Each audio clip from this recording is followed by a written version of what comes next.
여러분, 회복과 부흥을 기대하고 계십니까? 정말입니까? 주로 회복이란 단어는 아픈 환자에게 수술을 끝마치고 난 뒤 정말 회복되기를 소망합니다 라고 할 때 많이 쓰고요.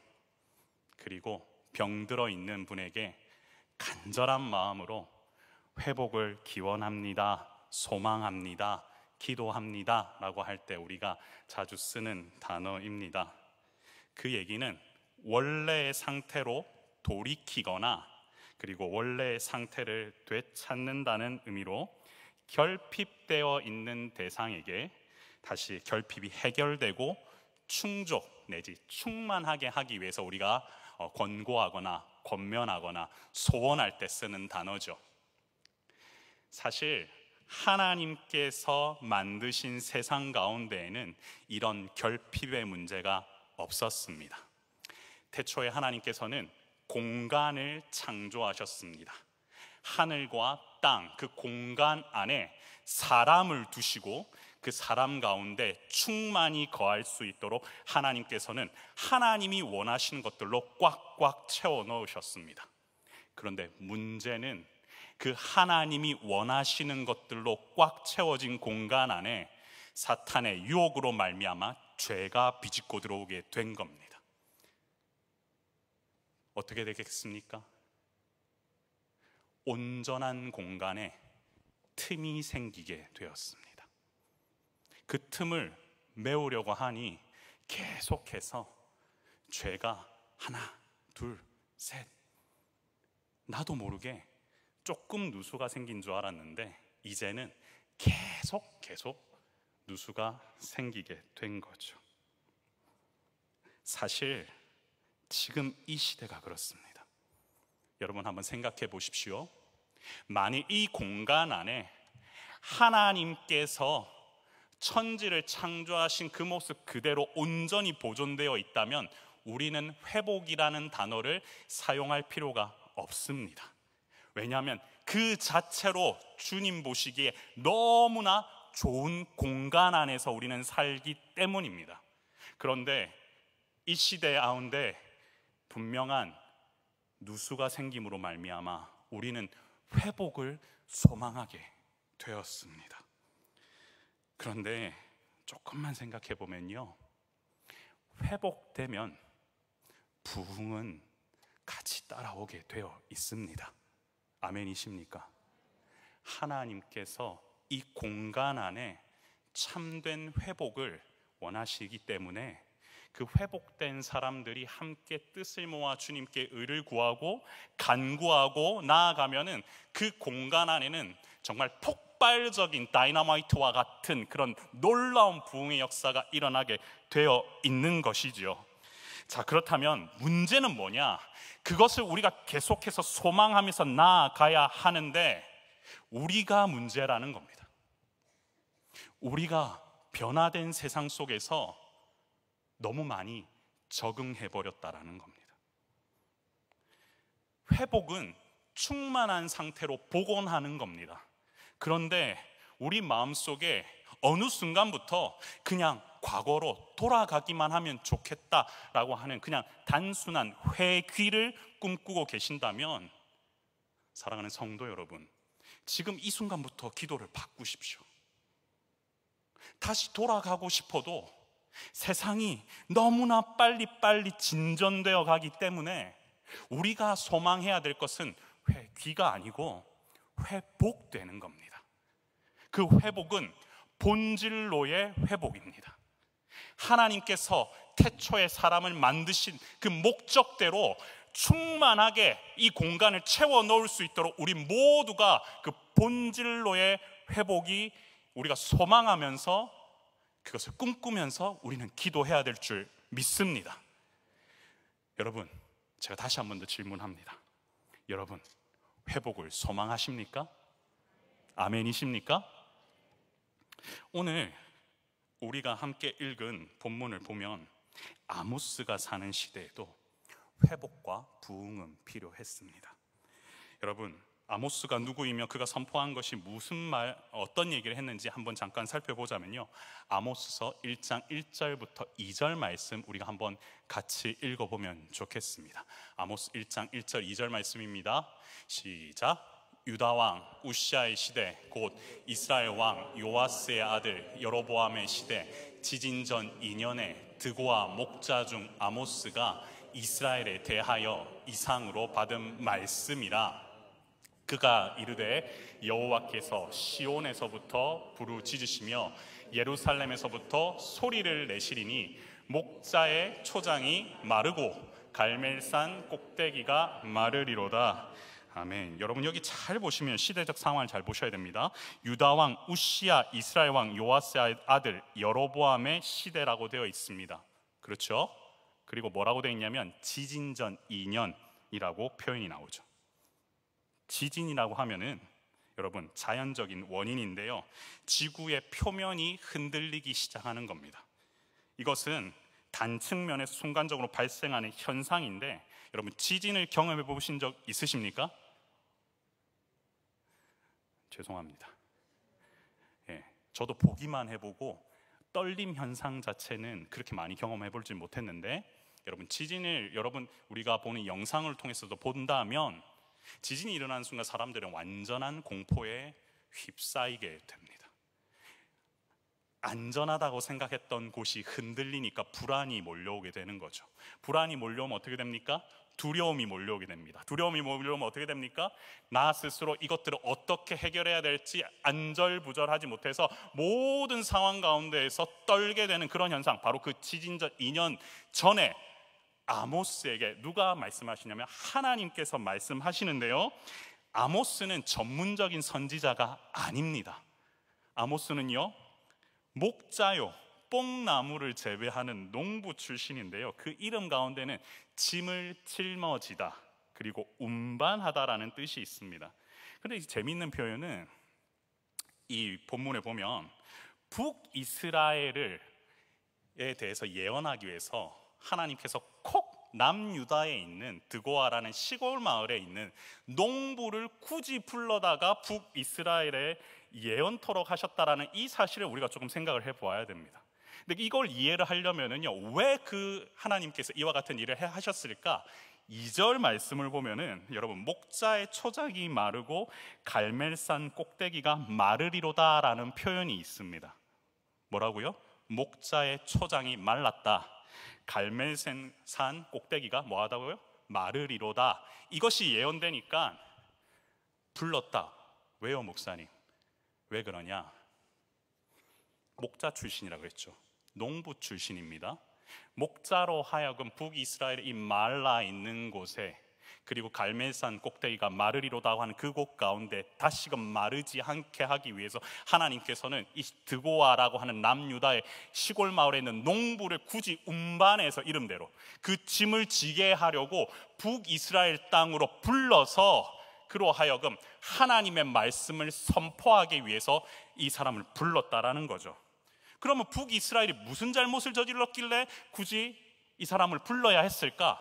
여러분, 북이스라엘 그리고 여로보암 시대 딱 하면은 떠올라야 될 게 뭐냐면 풍요와 번영입니다. 그만큼 물질로 충만했던 시기이고 충족했던 시기입니다. 이 표현을 우리가 잘 알 수 있는 본문이 뭐냐면 아모스 6장 3절에서 6절 본문인데요, 같이 한번 합독하도록 하겠습니다. 같이 보겠습니다. 시작. 너희는 흉한 날이 멀다 하여 포악한 자리로 가까워지게 하고 상하상에 누우며 침상에서 기지개 켜며 양떼에서 어린 양과 우리에서 송아지를 잡아서 먹고 비파 소리에 맞추어 노래를 지절거리며 다윗처럼 자기를 위하여 악기를 제조하며 대접으로 포도주를 마시며 귀한 기름을 몸에 바르면서 요셉의 환난에 대하여는 근심하지 아니하는 자로다 라고 되어 있습니다.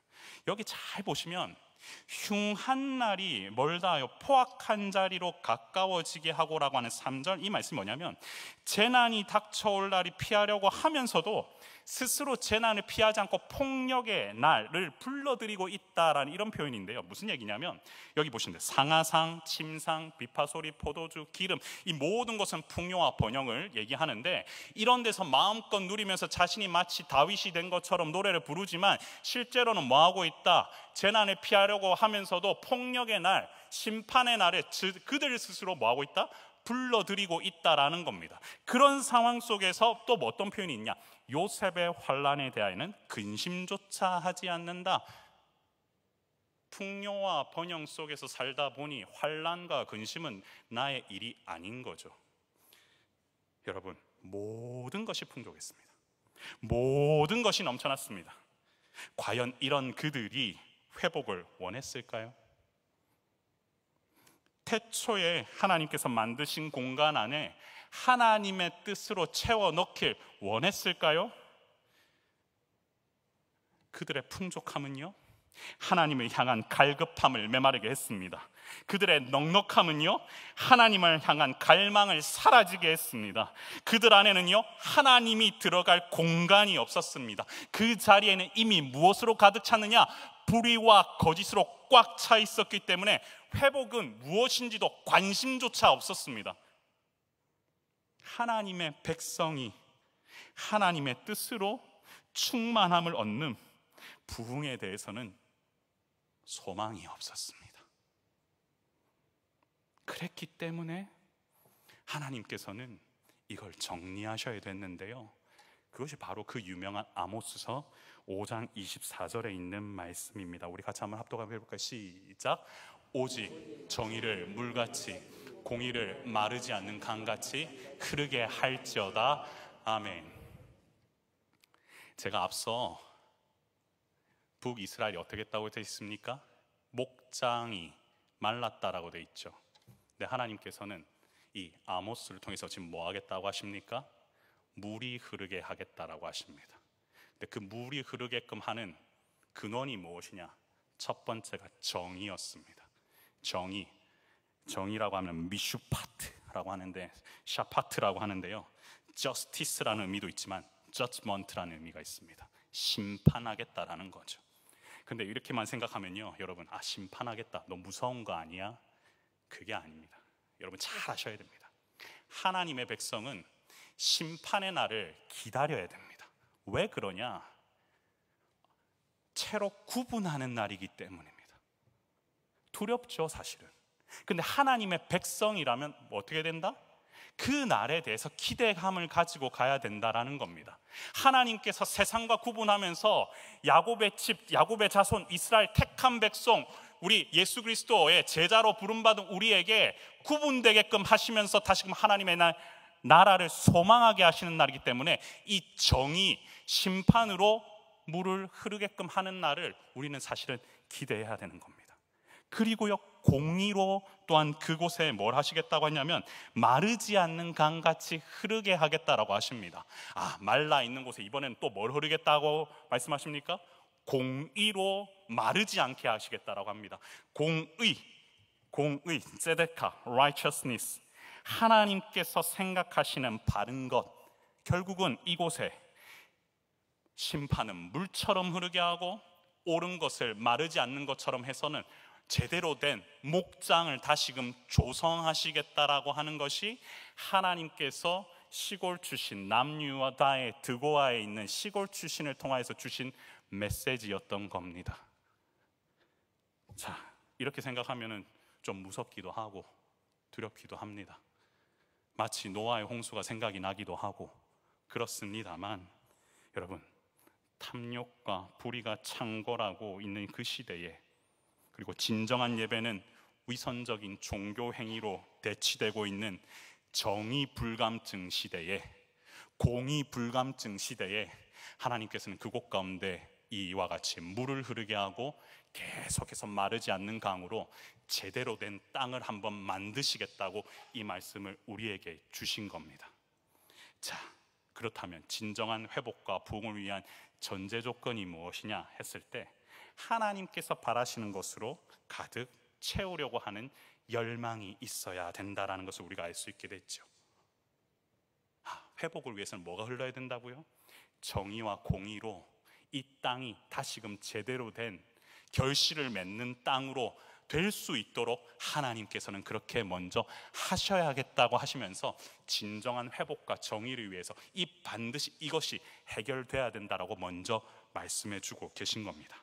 자, 그렇다면 우리가 사는 시대에도 회복과 부흥은 필요합니다. 그렇다면 우리가 사는 시대 한번 살펴볼까요? 물질 만능주의 시대를 살아갑니다. 상대적 박탈감과 그리고 그곳에서 늘 비교하는 의식들이 팽배하고 있습니다. 어느덧 코로나는 끝나지 않고 이제는 다 파편화돼서 함께 교제하는 것에 대한 기쁨도 이것이 회복돼야 됨에도 불구하고 어느덧 익숙해져 버렸습니다. 그야말로 다시금 물이 흘러야 되는데 계속해서 메말라지고 있고, 다시 한 번 더 하나님께서 바라신 대로 복음이 흘러가야 되는데, 정의와 공의가 다시금 세워져야 되는데, 이 땅의 교회를 향하여 주님께서 주시는 말씀이 있는데 과연 그것들이 지금 현재 어떻게 하고 있느냐를 한번 고민해 봐야 된다는 겁니다. 하나님께서는요, 이 땅에 빛과 소금 된 교회를 향해 이렇게 말씀하십니다. 세상 속에서 구별되라. 이 땅의 빛과 소금 된 교회여, 세상의 소망이 되어라.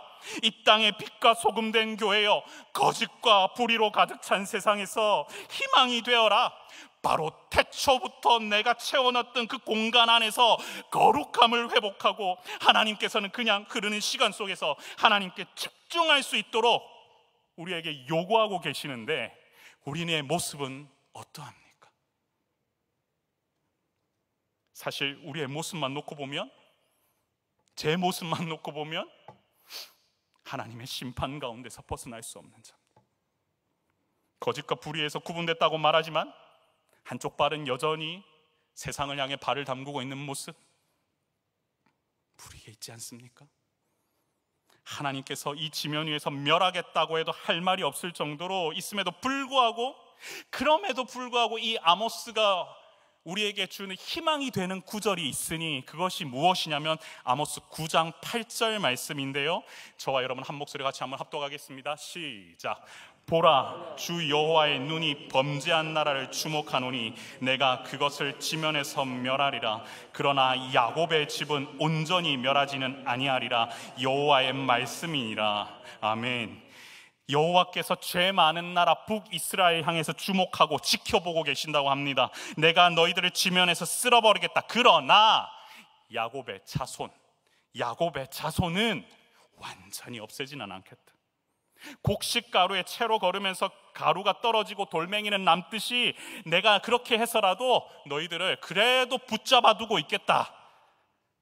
그렇다면 다시 말해, 교만한 자에게는 벌이 내려질 것이지만 자신의 죄를 인정하고 자복하고 회개하고 돌아오는 자에게는 하나님께서 무엇을 하시겠다? 기회를 주시겠다. 회복과 부흥을 허락하시겠다. 다시금 그 땅 가운데 물이 흐를 수 있도록 하시겠다라는 게 여호와의 말씀입니다.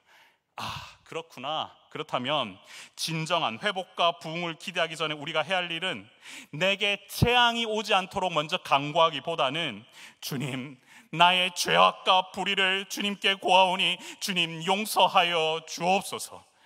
하나님의 백성답게 순결하게 하옵소서. 거룩하게 하옵소서. 온전하게 하옵소서. 구별된 자에게 하나님 살리시겠다라고 하는 이 말씀이 나의 말씀이 되게 하여 주옵소서. 이렇게 우리가 합심해서 기도하고 간구하고 나아갈 때 우리의 토대가 먼저 물이 흐르도록 다져지게 된다라는 겁니다. 그리고 나서부터 이제는 무엇을 하시느냐? 하나님께서 놀라운 회복과 부흥을 허락하시는데요, 여기서부터 여러분들이 잘 보셔야 됩니다. 진정한 회복과 부흥은 어떻게 일어나는가? 11절 말씀, 우리가 읽었던 11절 말씀에 이런 말씀이 있죠. 같이 한번 볼까요?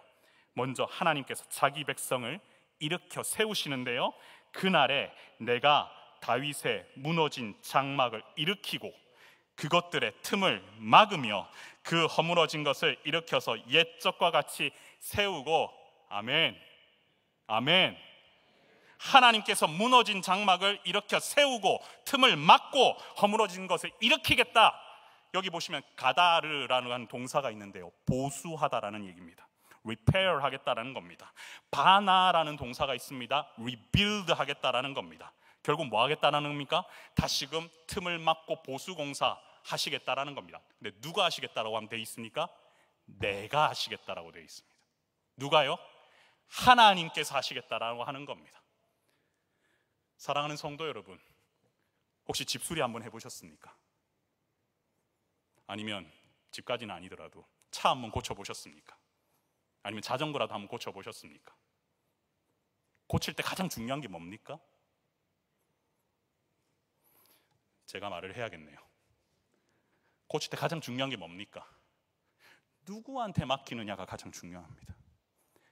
잘하는 데 가야 됩니다. 아닙니까? 어설픈 데 가면 어떻게 됩니까? 다시 또 고쳐야 됩니다. 제가 그런 경험을 너무 많이 겪어봤습니다. 어설픈 데 갔다 왠지 바가지 같은데 그냥 돈을 주고 나오는 이 찜찜함을 내가 어떻게 하리요? 그리고 나서 돈을 다시 들여서 부품을 갈아야 되는 이 마음속으로부터 일어나오는 그것들 제대로 경험하지 않으려면 잘하는 데 가야 되거든요. 그런데 지금 이 보수공사를 누가 하시겠다고 합니까? 하나님께서 하시겠답니다. 할렐루야. 여러분, 이 말을 우리에게 적용하자면요, 하나님께서 무너진 공동체를 다시 일으키고 교회의 틈을 보수하시고 허물어진 부분을 일으켜서 예전처럼 다시 뭐 하시겠다? 재건하시겠다라는 겁니다. 그렇기 때문에 사랑하는 성도 여러분, 하나님께서 무너지신 것을 다시 일으켜 세우기 때문에 우리에게 필요한 것은 하나님의 계획을 신뢰하는 믿음이 될 줄 믿습니다. 믿으셔야 됩니다. 이 보수공사를 일으키시는 분이 하나님이시구나, 그 사실을 안다면 그 이후에 우리가 해야 될 일이 있는데, 고린도전서 6장 19절 20절 말씀 우리 한 목소리 합독하겠습니다. 너희 몸은 너희가 하나님께로부터 받은 바 너희 가운데 계신 성령의 전인 줄 알지 못하느냐? 너희는 너희 자신의 것이 아니라 값으로 산 것이 되었으니 그런즉 너희 몸으로 하나님께 영광을 돌리라. 아멘. 우리의 몸을 성령의 전이라고 바울이 얘기하죠. 결국 재건하시고자 하는 것이 단순히 교회 공동체만 얘기하는 것이 아니라 저와 여러분의 몸을 뭐 하시겠다라는 겁니까? 재건하시겠다라는 겁니다.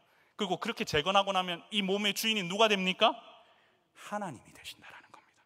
나를 하나님께서 보수하시고 나를 하나님께서 리페어하시고 리빌드 하셨기 때문에 이제는 내게 아니라는 겁니다. 하나님의 것이라는 거예요. 자, 그리고 나서 하나님께 우리가 무엇을 해야 되느냐? 바울은 너희 몸으로 하나님께 영광을 올려드려라 라고 되어 있습니다. 뭐라고요? 하나님께 영광을 올려드려라. 무슨 얘기입니까? 리빌드된 몸으로, 리페어된 몸으로 뭐 하라는 겁니까? 함께 주님께 영광된 자리, 예배의 자리로 나와라. 그렇기 때문에 우리가 있는 이 자리에서 진정한 회복과 부흥을 경험하려면 우리는 예배가 다시 살아나야 될 줄 믿습니다. 영광을 돌려야 되는 자리, 훈련의 자리가 다시금 살아나야 될 줄 믿습니다. 보수공사를 통해서 틈을 막는 작업을 계속해서 하나님께서 하시기 때문에 우리는 그렇게 막은 상태로 뭘 해야 되냐? 하나님께 영광을 올려드리는 자리로 우리의 몸을 온전히 드려야 하는 것입니다. 그렇기 때문에 하나님께로부터 보수공사 받은 자, 하나님께 뭐하라? 영광 돌리자. 그것이 저와 여러분이 진정한 회복과 부흥을 경험하기 위해서라면 반드시 해야 될 첫 번째 일입니다. 아멘. 그리고 두 번째, 하나님께서는요 자기 백성을 먹이십니다. 13절과 14절을 보시면요, 제가 한번 읽어드리겠습니다. 여호와의 말씀이니라. 보라, 날이 이를지라. 그때에 파종하는 자가 곡식 추수하는 자의 뒤를 이으며 포도를 밟는 자가 씨 뿌리는 자의 뒤를 이으며 산들은 담 포도주를 흘리며 작은 산들은 녹으리라. 그리고 나서 뒤에 14절에 그들이 황폐한 성읍에 건축하여 거주하면서 포도원들을 가꾸고 또한 포도주 마시고 과원들을 만들고 열매를 먹는다라고 되어 있는데요, 여기서 중요한 포인트가 뭐냐면요, 곡식을 베자마자 밭을 다시 갈아야 하고 씨를 뿌리자마자 포도주를 만든다라고 합니다. 무슨 얘기입니까? 계속 씨를 뿌리고 계속 곡식 거두어도 계속 그 땅 가운데 뭘 하겠다? 소출을 허락하겠다. 계속 열매를 주시겠다. 무한 공급하시겠다. 하나님께서 그렇게 부어주신다라는 겁니다. 거룩함을 잊기만 하면, 우리가 하나님의 진노를 샀던 이유는 뭐냐면 하나님을 버리고 하나님의 뜻을 버렸기 때문이지, 하나님께서는 진정으로 우리 땅 가운데, 마른 땅 가운데 물을 갖다가 한번 이렇게 흘려주시기만 하면 그 가운데 영원한 무한공급으로 소출을 주신다라는 거예요. 연약한 인간이기 때문에 우리가 좌절하거나 우리가 어려움을 겪을 수 있지만, 여러분 걱정하지 마십시오. 누가 먹이십니까? 하나님께서 먹이십니다. 우리에게 마태복음 6장 30절 32절 말씀이 있는데 같이 한번 읽어볼까요? 시작. 오늘 있다가 내일 아궁이에 던져지는 들풀도 하나님이 이렇게 입히시거든 하물며 너희일까 보냐. 믿음이 작은 자들아, 그러므로 염려하여 이르기를 무엇을 먹을까 무엇을 입을까 하지 말라. 이는 다 이방인들이 구하는 것이라. 너희 하늘 아버지께서 이 모든 것이 너희에게 있어야 할 줄을. 아멘. 여러분, 하나님께서 먹이십니다. 하나님께서 입히십니다. 무엇을 먹을까 입을까 염려하는 것이 아니라 우리에게 요구하시는 것은 하나님 나라와 그의 의를 구하는 것이 우선돼야 할 줄 믿습니다. 염려는요 결코 우리의 줄임배를 배부르게 하지 못합니다. 믿음은요 우리의 줄임배를 배부르게 합니다. 하나님께서 해결해 주시도록 나의 모든 것을 다 드려서 진정한 회복과 그리고 부흥을 염원하는 마음으로 염려로부터 벗어나십시오. 근심으로부터 벗어나십시오. 내가 무엇을 먹을까 입을까 내가 아무리 걱정해봐야 하나님께서 채워주시는 그 순간에 진정한 부흥과 회복이 일어나는 것입니다. 하나님께서 그렇게 우리를 먹이실 겁니다. 염려 들지요. 저도 들 때가 있습니다. 그리고 진로 문제 들 때 있습니다. 하지만 여러분, 그보다 강하신 것이 하나님 앞에 믿음으로 나아가는 겁니다. 그런 은혜가 있기를 소망합니다. 그리고 세 번째로, 하나님께서 자기 백성을 영원히 지키신다라는 겁니다. 15절 말씀인데요, 우리 한번 같이 한번 읽어볼까요? 시작.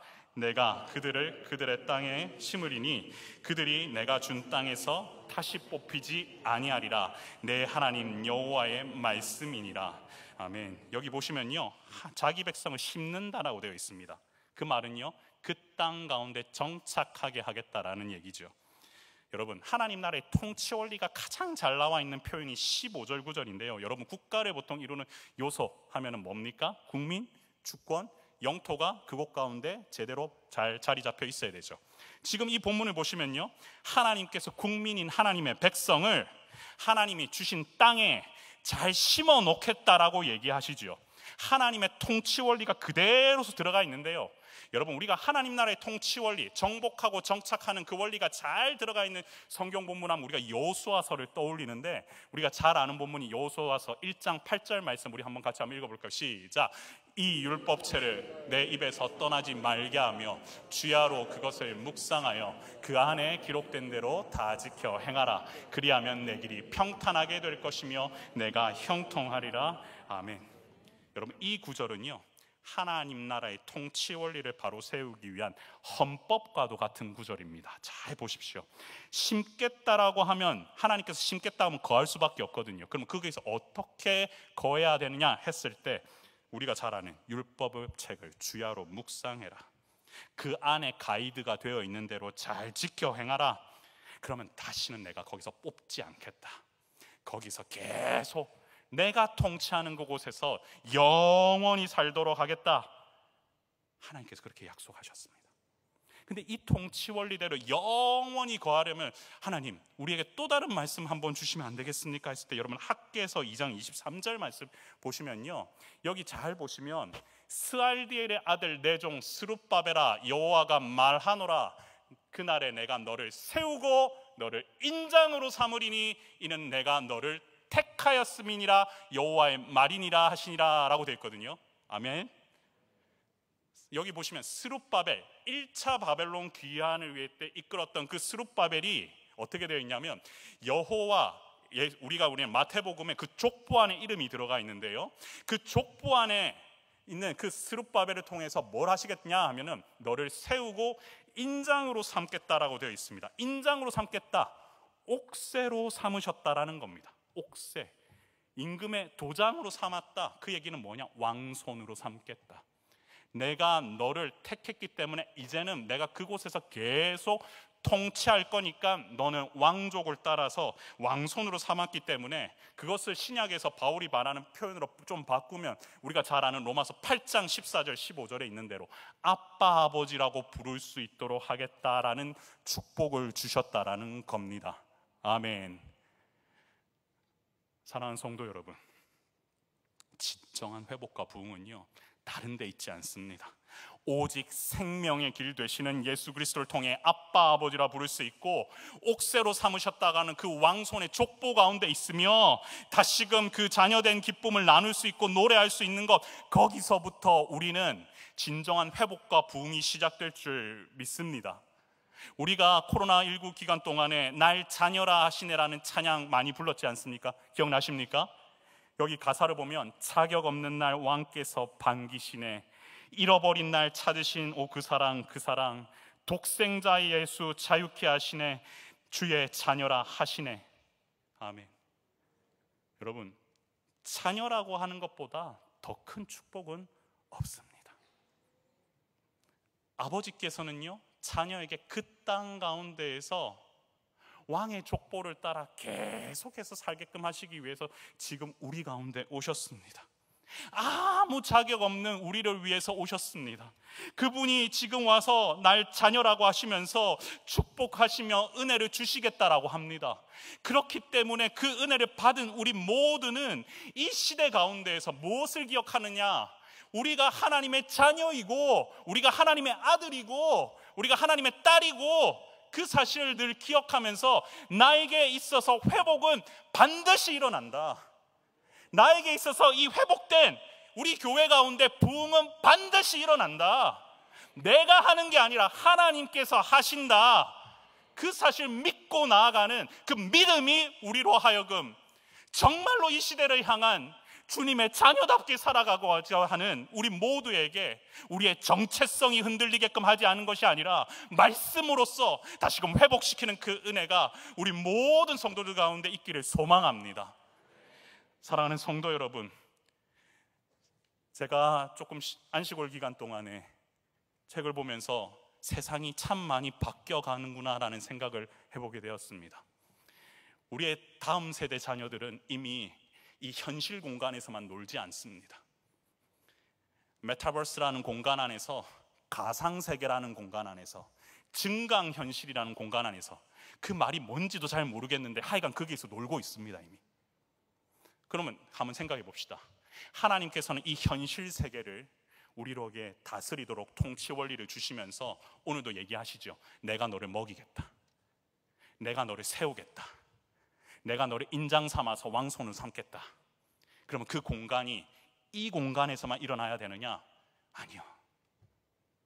하나님 나라의 통치 원리는요, 이 하늘과 땅 그 어떤 세계, 우주 만물이 있는 그곳 가운데, 가상세계라 할지라도 증강현실이라 할지라도 그곳 가운데에서도 동일하게 일어나야 될 줄 믿습니다. 그러려면 어떻게 해야 되느냐? 다음 세대 우리 자녀들에게 이 사실을 알려주십시오. 하나님이 너를 세우실 거야. 하나님이 우리를 먹이신다. 하나님이 우리를 왕손 삼아서 도장으로, 옥새로 우리를 이렇게 딱 찍어서 예수님의 족보 가운데 부르셨다라는 그 사실을 여러분들이 알려주시지 않으면, 제가 가르쳐주지 않으면 그 세계 안에는 이미 악의 영이 많이 자리 잡고 있기 때문에 하나님 나라의 통치 원리가 비집고 들어가기가 쉽지 않습니다. 하지만 반드시 일어나야 할 줄 믿습니다. 우리가 해야 될 일입니다. 그저 하나님이 일하시도록 우리의 땅 가운데에 공의와 정의를 먼저 흘려보내고, 우리는 무엇만 하면 되느냐? 하나님께 영광 올려드리고 하나님께 더한 것들을 드릴 수 있도록 여러분 찬양하고 예배하시고, 우리의 본질 회복하는 것, 교회의 본질인 예배하고 훈련하고 증거하는 일에 다시금 회복과 역사가 일어나도록 기도하면서 부흥의 역사를 꿈꾸는 우리 모든 성도들 되시길 소망합니다. 말씀을 마무리합니다. 진정한 회복과 부흥의 주체는 하나님이십니다. 인장받은 백성답게 하나님의 영광을 위해 삽시다. 그것이 우리가 가야 할 길입니다. 기도하겠습니다. 존귀하신 하나님 아버지, 이 시간 하나님 앞에 간절히 구합니다. 하나님, 우리를 세워 주옵소서. 하나님, 우리를 먹이시옵소서. 하나님, 우리에게 하나님 정말 선택받은 자로 살아갈 수 있는 힘과 능력을 더하여 주옵소서. 우리는 아무것도 할 수 없사오나 주님께서 우리를 먹이시고 입히시고 세우시면 우리가 이 땅 가운데에서 정말 주님의 자녀로서 당당하게 살아가기를 소원하오니 주님 역사하시고 이 자리에 임하여 주옵소서. 마음의 어려움이 당한 모든 성도들 가운데 주님 위로하여 주시고 말씀을 통해서 회복되는 귀한 역사가 일어나도록 주님께서 붙드시고 인도하여 주옵소서. 감사드리며 예수 그리스도의 이름으로 간절히 기도드리옵나이다. 아멘.